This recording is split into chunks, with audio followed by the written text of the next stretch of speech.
Então, pessoal, agora eu vou falar com vocês sobre as etapas da obra. Para que uma obra seja funcional, ela precisa ter uma ordem, e essa ordem a gente poderia dizer que é uma escadinha. Tem que ter um começo, um meio e um fim.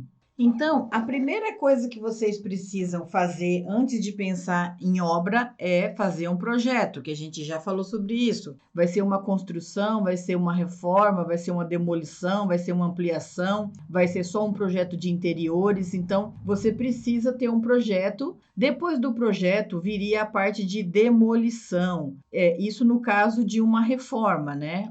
Então, por exemplo, você vai fazer a demolição de tudo que você não quer. Então você tem uma casa antiga que você comprou e você quer fazer conceito aberto, por exemplo. Então você vai fazer a demolição das paredes. Claro, você tem que fazer toda a sustentação da casa, né? Porque as paredes elas ajudam a sustentar a casa. Então, para fazer a demolição, você tem que ter o auxílio aí de um profissional para te orientar como que você vai fazer isso, né? Para fazer tudo direitinho, para você substituir essas paredes por vigas, entre outras coisas. Depois que você já fez o projeto e a demolição, você vai fazer a parte de conduíte e de hidráulica. Com base no seu projeto, você vai passar todos os conduítes para os lugares necessários de acordo com o seu projeto. Hidráulica, a mesma coisa.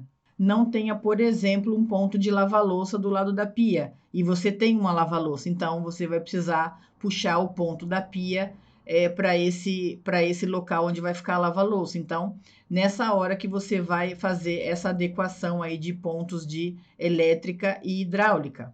Hipermeabilização das áreas. Depois que você já fez toda a parte de demolição, já tirou o entulho, já passou conduíte, já fez hidráulica, já está tudo pronto, você vai começar a fazer a impermeabilização dessas áreas molhadas, que seriam a parte de cozinha, banheiro e lavanderia. Por quê? Porque você já vai, em seguida, começar a fazer a parte de revestimento. Então, antes de colocar o revestimento, você precisa impermeabilizar essas áreas. Imagina você com um banheiro prontinho, um mármore, a coisa mais linda, aí você vai tomar banho, daqui a pouco você começa a ver no andar de baixo uma infiltração de água do seu banheiro, porque não foi feita a impermeabilização. E eu vou te falar que esse tópico é um dos que as pessoas mais pulam durante a obra. E depois, essa puladinha custa caro, porque você vai ter que quebrar o banheiro inteiro e você vai ter que fazer a impermeabilização desse chão. Você pode fazer a impermeabilização de duas formas, tanto na massa da argamassa, ou você pode fazer antes da argamassa, passando um produto nas paredes. A gente vai ter aula também falando sobre isso mais para frente. Depois que você fez a impermeabilização, chegou a hora de você instalar os revestimentos na cozinha, no banheiro e na lavanderia. Você só vai fazer isso nas paredes, no chão ainda não. Então você vai colocar o revestimento da cozinha, pode ser só na área molhada ou do jeito que você quiser. Nos banheiros também você vai colocar na área do box e na área de fora, se você quiser deixar o banheiro todo combinando. E na lavanderia também você vai colocar revestimento só na parte molhada. Lembrando, só vai fazer isso nas paredes, tá? No chão ainda não. E aí você vai chamar o eletricista para ele fazer a elétrica. Nessa fase, se tiver algum conduíte entupido, qualquer coisa assim, ainda dá tempo de quebrar e dar um jeito, porque você ainda não está com acabamento. Nos banheiros, cozinha e lavanderia, você já tem acabamento, mas no restante da casa ainda está fácil de quebrar se precisar. Depois que você fizer a elétrica, o eletricista ele vai deixar os rabinhos dos fios pendurados já de acordo com o seu projeto em todos os lugares que você vai querer iluminação. Depois que esses fiozinhos já estiverem no lugar certo, você vai chamar o gesseiro. E aí o gesseiro ele vai fazer o forro de gesso, provavelmente com drywall, porque hoje em dia não se usa mais plaquinha, e o gesseiro ele vai fazer o projeto do seu gesso de acordo com o que você quiser.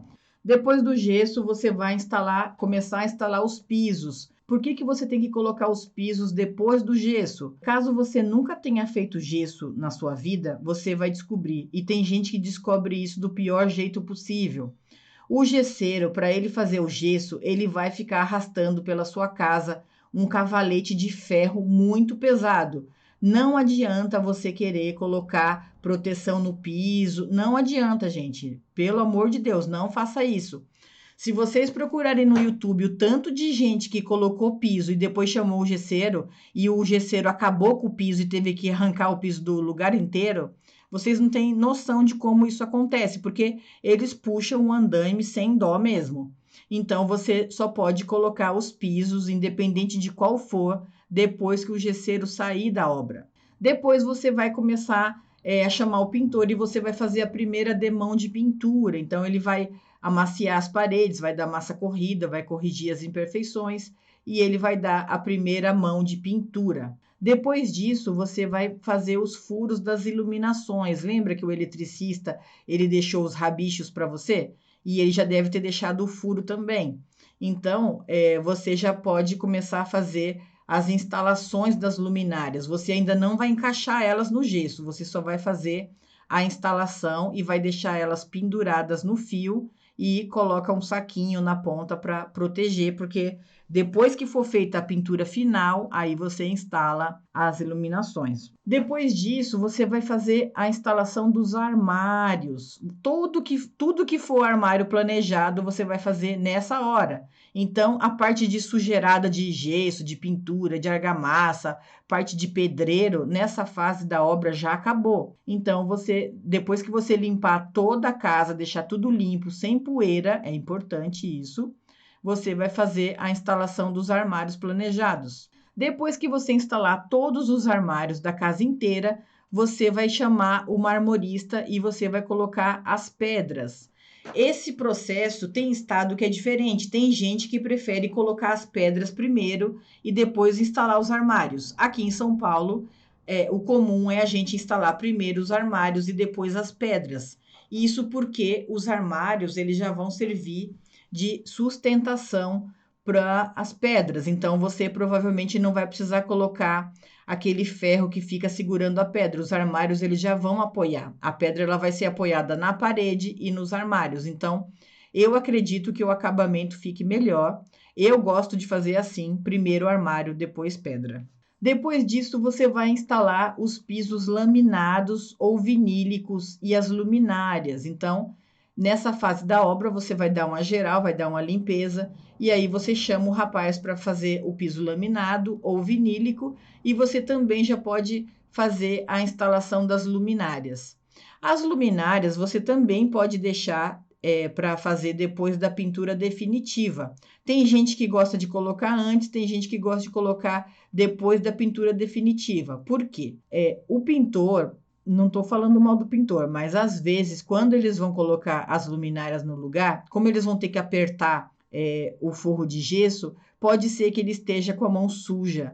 E aí vai sujar o forro e vai ter que ficar dando retoques. Então, tem gente que gosta de colocar as luminárias só depois da pintura definitiva. Mas isso daí fica a seu critério. E a colocação dos rodapés, ela é a última coisa, porque você só vai colocar rodapé nos lugares onde você não fez móveis até o chão. Então, você não precisa gastar com rodapé se você vai colocar um armário na parede. Quando você coloca um armário na parede, se você tiver o rodapé lá, ele vai ficar afastado, então vai ficar estranho, se for um móvel que vai até o chão. Por isso que os rodapés, eles são colocados só depois que você já instalou todos os móveis. Com isso, você consegue economizar bastante. Então, essas são as etapas de uma obra, na ordem que elas devem acontecer, e é interessante que você siga essa ordem para você não ter aí tropeços e problemas durante a obra. Um adendo aí que é importante falar: depois que você colocar os armários planejados, é interessante que você cubra eles com plástico, alguma coisa assim, que você vede as ferragens. Por quê? Pode ser ainda que o pintor vai dar uma lixadinha em algum lugar. Então, é importante que você cubra todos os armários com plástico para que você não tenha problema da ferragem depois ficar gemendo, ficar rangendo. E aí você pode diminuir a vida útil dessas ferragens. Então, cubra tudo que você puder com plástico para você evitar aí problemas no futuro, tá bom? Na próxima aula, a gente vai fazer o encerramento do módulo 5 e a gente vai começar o módulo 6, que são as etapas da obra para quem vai fazer construção. Te vejo lá. Até já!